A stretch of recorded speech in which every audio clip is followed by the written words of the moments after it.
Salut les amis, salut et bienvenue sur votre nouvelle vidéo. Bonjour et bonjour, comme vous pouvez le voir, du Puy-en-Velay. Le Puy-en-Velay, mon tiers de France, et on maintient la pression dans la bonne direction.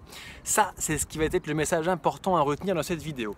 Alors, avant de revenir dessus, où est-ce qu'on est? Ben voilà, le Puy-en-Velay, qu'est-ce que c'est le Puy-en-Velay? On va faire un petit 360 en faisant un petit point historique, géographique. Le Puy, ça veut dire qu'on est sur un volcan. On est sur un volcan, alors rassurez-vous, pour l'instant il est éteint. Et ce volcan, en fait, là je suis sur le sommet de la lave refroidie. Le reste de cendre s'est évaporé et c'est parti avec l'érosion. On est au sommet d'une grosse langue de lave qui est partie du cœur en plasma en fait de la Terre. Donc on est quelque part au sommet de la Terre, directement relié à son noyau.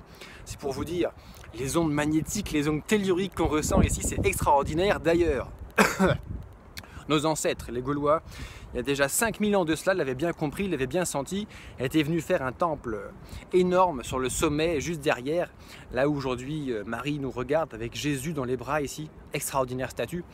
Et les catholiques sont arrivés et ont bâti, cette magnifique cathédrale du Puy-en-Velay que l'on voit en bas.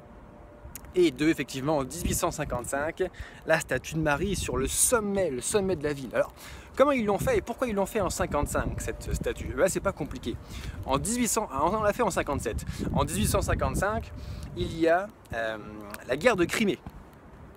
Oui, c'est pas d'hier que les Occidentaux essayent de poutrer Poutine, enfin les Russes plutôt, en Crimée. Ça date de 150 ans cette histoire.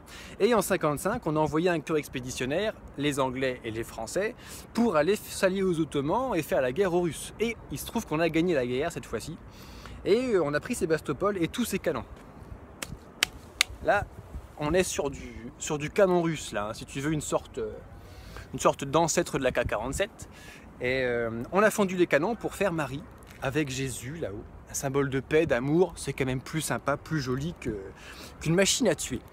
Alors on est ici sur le sommet de Vézelay, du Puy-en-Velay justement, et l'inspiration me fait dire on maintient la pression dans la bonne direction. Qu'est-ce que ça veut dire? J'ai traversé tout le Portugal, j'ai traversé toute l'Espagne, j'ai fait la grande traversée des Pyrénées, j'ai marché sur le sable, j'ai traversé une bonne partie du Massif central. J'ai fait quelques kilomètres déjà, ouais. Je pense que j'ai fait 85% de mon expédition, ce qui représente plus de 5 mois de marche et des milliers de kilomètres.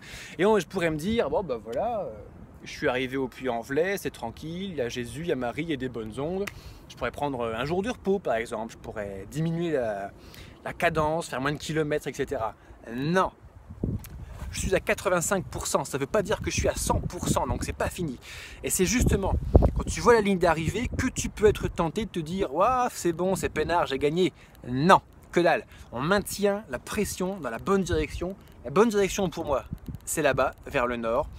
Et ces petites erreurs d'inattention qui arrivent quand on croit qu'on a déjà gagné, on oublie, poubelle. On maintient la pression dans la bonne direction. Bien que je sois ici à mon tiers de France, rendez-vous dans une bonne dizaine de jours à Vézelay, sur mon deuxième tiers de France, et dans 25 jours à Notre-Dame de Paris, pour la fin de France-Iberia. Merci d'avoir regardé cette vidéo, et à bientôt les amis. Salut!